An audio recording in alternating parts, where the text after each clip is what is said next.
Anong sakit mo ulit? Sorry? Lupus po. Lupus. Lupus sa skin po. Sa Skin skin. po. Ganito po. Ay, kaya ganyan. Lumabas. Opo. Gaano nakatagal yan?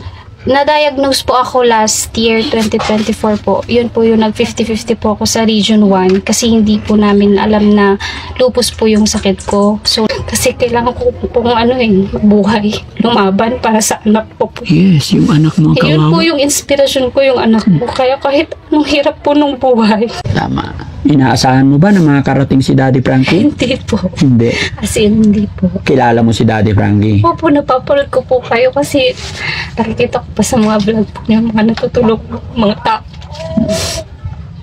Hindi ko po ina-expect na nandito po kayo ngayon.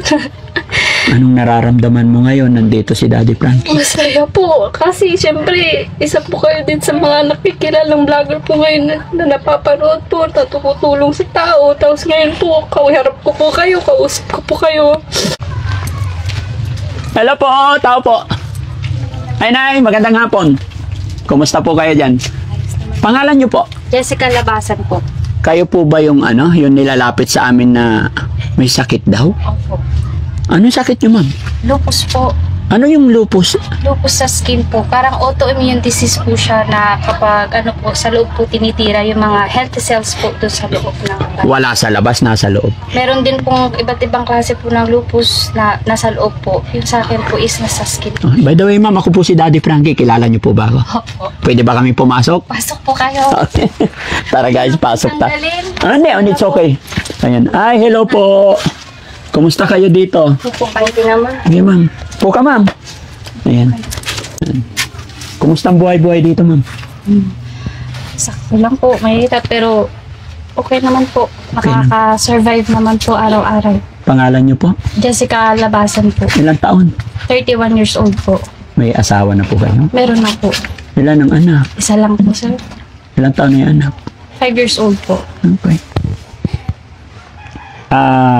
Kaya kami nakarating dito kasi nung namili kami dito sa mga Tarim Public Market, may taong lumapit sa amin. Opo. Pangalan mo yung nakalagay and then address mo. Napakahirap pala tong lugar ninyo, parang tago na. Opo. Mountainside na po talaga. Malayo na po sa bayan. Hindi na ako naniniwala na may mga bahay pa dito. Opo. Parang, sabi ko parang mali yata. Opo. No? Pero kumusta naman pamumuhay dito? Ayos naman po. Yun po. Mahirap ang buhay pero kailangan pong nakaka-survive naman po sa awa ng Diyos sa araw-araw. Ano nga na kinabubuhay nyo rito? Yung asawa ko po, nagtatrabaho po siya sa Maynila. Tapos ako po wala pong trabaho. Ikaw ang bantay dito sa bahay. Si nanay wala din pong trabaho.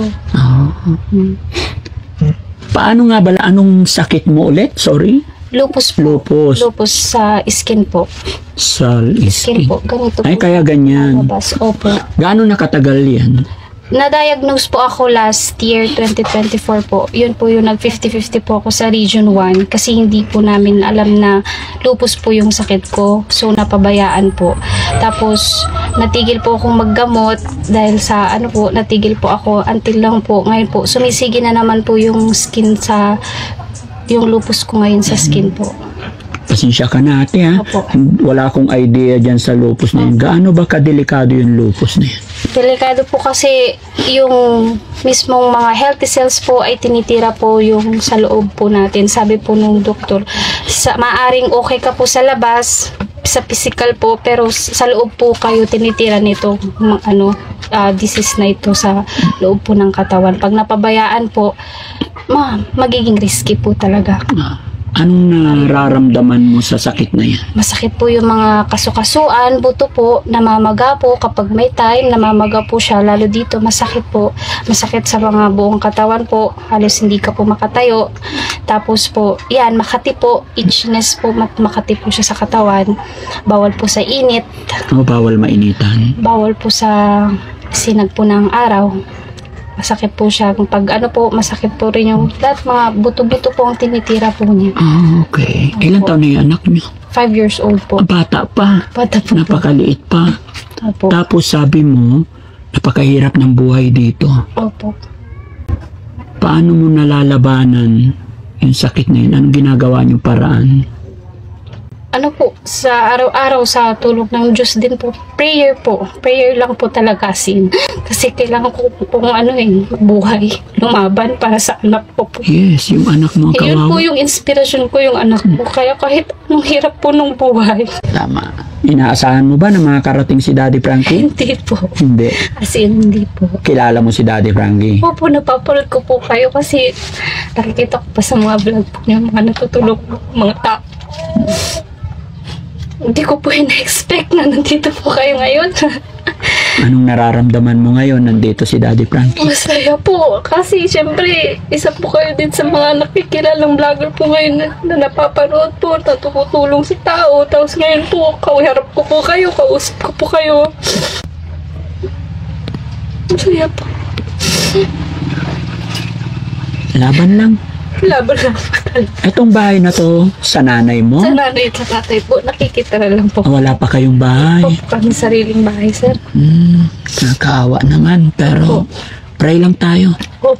Buti na lang, nandyan yung nanay tatay mo. Opo, salamat din po sa kanila dahil andyan po sila na kahit may pamilya na po kami. Hindi ko lang alam kung sinong nagbigay sa akin ng sulat, kung nanay mo ba o mga kamag-anak mo. No? Pero, salamat sa taong nagmalasakit sa'yo. Maraming salamat No? po talaga. Ito po yung sinasabi ko sa inyo mga kababayan, mga kabarangay. Sa pamamagitan po ng pag-share ninyo ng mga upload videos natin, napapanood nila yung mga ginagawa ng Team Daddy Frankie, kaya nakikita ng mga tao. Kaya ito, nakita nila yung ginagawa natin at nakilala nila itong taong katabi natin ngayon na may pinagdadaanan. Na wala naman akong kaalam-alam ultimo lugar na ito. Pero dahil sa panunood, pag-share natin ng mga video, andito na tayo ngayon. At sana loobin ng Panginoon na mapagtagumpayan, malabanan nila yung problemang pinagdadaanan nila. At sana sa pamamagitan ng bidyong ito mga kababayan, ay makatulong din tayo kay ate. No? Alang-alang na lang po sa anak niyang 5 years old pa lang. No? Kahit sino mga kababayan, walang may gusto na magkaroon tayo ng ganitong karamdaman. Pero wala tayong magagawa kundi lumaban dahil si God kahit minsan hindi siya nagkamali. Ano't ano man ang mga pagsubok na ibibigay niya sa atin ay sadyang may mas magandang purpose pa siya. No? Kaya mga kababayan, salamat po talaga. At shout out po sa taong nag-message or nagbigay sa akin ng sulat, nagbigay sa amin ng sulat at ibinigay ang address na to. Kaya ngayon nandito na kami, no? Nakakaiyak naman si ate. Ano pangalan mo nito? Jessica. Basan po. Jessica. Opo, Jessica. Ang ganda pa naman ni ate Jessica. 31. Mahit na nga po kasi ito pong buhok po, nalagas po yan. Ay, sa lupus na Bagong tubo na po ito. bagong tubo. Parang ano rin, parang pag Cancer po. parang cancer. Opo, nalalagas po. As in, nalagas po yan nung, nung natanggal po lahat. Kaya pinakalbo ko na lang po. Awa po ng Diyos. Yan po, binigyan niya po ng bagong buhok. Oo, di ba? Kaya wala imposible, laban Opo, lang. laban lang po. Ate Jessica, naka-video kami ha? I-upload namin to, okay lang. Okay lang po. Okay. Alam mo, hindi na po mawawala ang videong ito unless na i-delete ni Daddy Frankie yung aking channel. Paglaki ng anak mo, mapapanood niya ito. Anak mo, lalaki babae? Lalaki po. Lalaki. Gabayan siya ng Panginoon. No? Salamat. Gaya ng aking sinabi, hindi na mawawala ito. Opo. Maaring ngayon, yung mga sasabihin mo ay hindi pa niya maintindihan. Opo. Dahil batang murang edad pa lang siya. Pero after a year, maririnig niya yung usapan natin ngayon. Mapapanood ka niya. Ano ang gusto mong mensahe sa kanya? Pagdating ng panahon ay mapapanood niya ito.